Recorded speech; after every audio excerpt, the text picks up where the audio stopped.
তাৰমানে আমাৰ বৰপেটা জিলাৰ পৰা যিবিলাক সৰু সুৰা বেপাৰীয়ে দুটা চাৰিটাকৈ গৰু কিনি ইয়াৰ পৰা আপোনাৰ গুৱাহাটী পিনে লৈ যাব বুলি ভাবে, ইয়াৰ মাজতে আপোনাৰ ৩টা ৪টামান মানুহ ওলাইছে। ইয়াৰ পৰা তাৰমানে তেওঁলোকে এখন ৬ চকা গাড়ীত ৪০-৪৫ হাজাৰ, SML-ত 407-ত 25 হাজাৰ আৰু আপোনাৰ বলেৰোত 15 হাজাৰ টকাকৈ এখন গাড়ীত লৈ পেলাই তেওঁলোকে হাই লেভেলত তেওঁলোকৰ মিলিও থকা বুলি কৈ সৰু সুৰা বেপাৰীৰ পৰা ফাং ফুং কৰি পইচাকেইটা লৈ তেওঁলোকে মাল পাৰ কৰি দিম বুলি গুৱাহাটীত লৈ লয়। যেতিয়া পুলিচে ৰাস্তাত গাড়ী ধৰি লয় তেতিয়া তেওঁলোকে মোবাইলটো ছুইচ অফ কৰি বহি থাকে। ছুইচ অফ খোলাৰ পাছত যদি আকৌ বেপাৰীয়ে ফোন কৰে তেতিয়া তেওঁলোকে বেপাৰীক ভয় ভাবুকি দেখুৱাই ঘৰৰ পৰা তুলি লৈ আনিম, তোক জেলত দিম, তোক ইটো কৰিম সিটো কৰিম, এনেকুৱা অত্যাচাৰ এটা মুড তেওঁলোকে লৈ আছে। এই অত্যাচাৰৰ মূল নায়ক হ'ল মুছলিম জাতীয় পৰিষদৰ সভাপতি মতিউৰ ৰহমান। তাৰপিছত হ'ল তেওঁৰ লগত আৰু সম্পাদক আছে এজন, তেওঁৰ নাম নাজানো মই, আৰু গুৱাহাটীৰ এজন মানুহ আছে অনুপ শইকীয়া, আৰু কলগাছিয়াৰ এটা মানুহ আছে আয়ুব দেৱান, আৰু এটা মানুহ আছে তেওঁৰ লগত হুছেইন আলী। এই 4জন মানুহে মিলি এনেকুৱা শোষণ ৰাজ আৰম্ভ কৰিছে। ডাঙৰ গাড়ীৰ পৰা 40 হাজাৰ এনেকুৱাকৈ ৰাতি 10-12টাকৈ গাড়ী পাৰ কৰি আছে। মোটামুটি ধৰক 4-5 লাখ টকা ৰাতি তেওঁলোকে কালেকশ্যন কৰি আছে। কিন্তু কোনো পুলিচ প্ৰশাসনৰ লগত তেওঁলোকৰ মিলোৱা নাই। যেতিয়া ৰাস্তাত গাড়ী ধৰি লয় তেতিয়া তেওঁলোকে মোবাইলটো ছুইচ অফ কৰি লয়।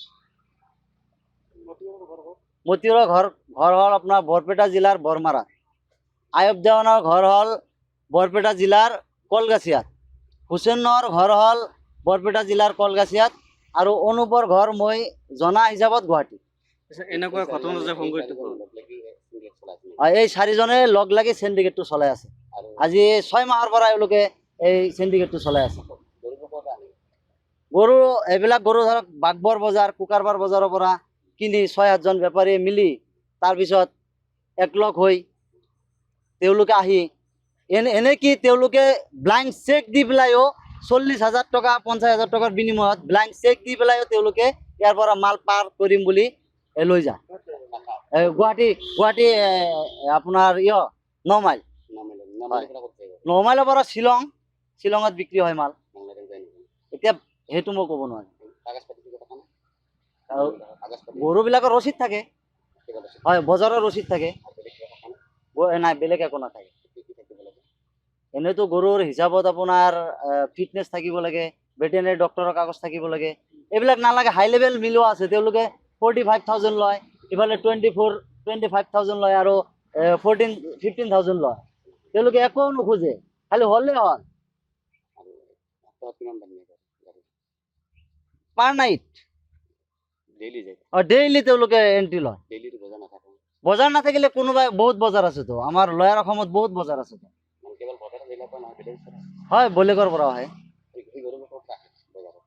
বাগবৰ আপোনাৰ কুকাৰবাৰ, ইফালে এই সিংৰা BTAD ফালৰ পৰা আহে।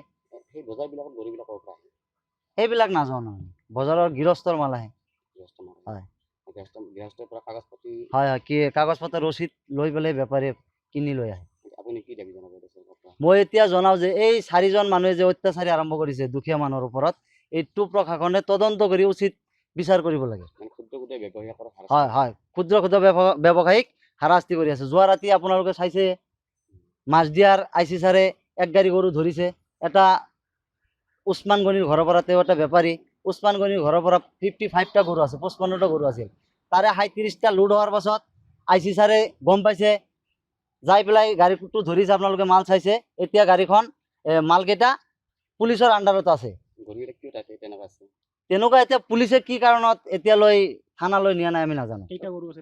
তাতে 55টা আছে, হয়, 55টা গৰু আছে। এতিয়া মাছদিয়া থানাৰ IC ছাৰে ধৰিছে। হয়,